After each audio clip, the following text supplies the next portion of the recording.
Raise your hand if you remember exactly how you learned to read. Interesting. Raise your hand if you like to read. Fascinating. Raise your hand if you have a hand. Saturday morning, I got to make sure you're still with me. Well, you know, learning to read is like learning to ride a bike. It becomes easier with experience, and we know experience leads to confidence. Well, that sounds simple enough. Remember this. People who say that's easy should be severely beaten. Anything is easy once you know how to do it.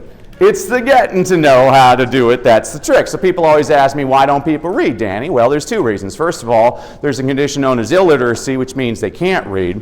There's also a condition known as illiteracy, which means they won't read. Both are paralyzing, but I'm going to argue to you today, I don't really believe there is such a thing as illiteracy. There's just different degrees of literacy. I mean, you need to understand, struggling readers are not illiterate, but they benefit greatly from your teaching assistance. So I thought I'd share with you a confession from my childhood about traumatic bedtime stories with my mother. Now, my mom and I used to read this book before I went to bed that started out, Once Upon a Time. Fairly straightforward, except I didn't see the O. Because the O was in a black box, it was a weird shape, and it had vines all around it. And so Mom would say, okay, Danny, read to me. I go, Once Upon a Time. She's like, no, Danny, that word says once. Say once. I'm like, once. She's like, again. Once upon a time. She's like, no, Dan, that word says once. Say once twice. I'm like, once. She's like, again.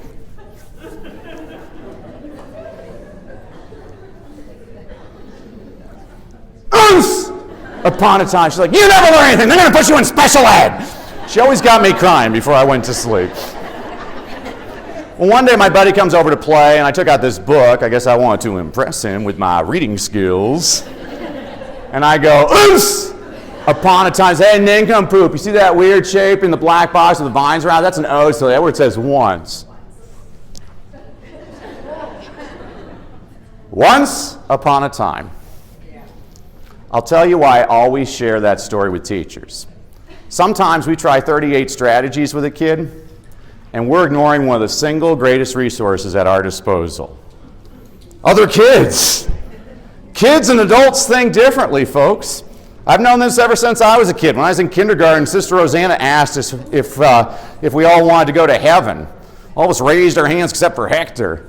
She's like, hey, you don't want to go to heaven, Hector? Hector's like, oh, I thought you were talking about today. He's right. He's looking at her question from a totally different point of view. That's right. I was a struggling and reluctant reader. It's pretty ironic. It's my specialty. I love working with struggling and reluctant readers. Can I give you a teaching tip? Yes. 4 out of 5 of them are going to be boys. Boys and girls are very different. Girls will read books about boys. Boys will not read books about girls. You know. So I was with a third grade teacher, and she's like, Mario won't read nothing. I'm like, oh, I'll get Mario reading within an hour. I was wrong. It only took me 20 minutes. The book I handed Mario, he liked it so much, he memorized the first chapter by the next week. The book I handed Mario is called Just Disgusting by Andy Griffiths. Not the Sheriff of Mayberry. This is, he's an Australian author. He wrote The Day My Butt Went Psycho. And the first chapter in Just Disgusting is the 101 most disgusting things. I don't remember all of them, but it's like, number 12, dog poop. Number 13, stepping in dog poop. Number 14, trying to wipe the dog poop off your shoe and getting it on your fingers. Number 15, eating a hot dog that tastes like dog poop. Number 16, realizing the hot dog tastes like dog poop because you forgot to wash your hands. That's how you get a boy interested in reading. Don't get me wrong, folks, I think Little Women is a wonderful book, but if you want a little boy reading it, you better put diarrhea in the title.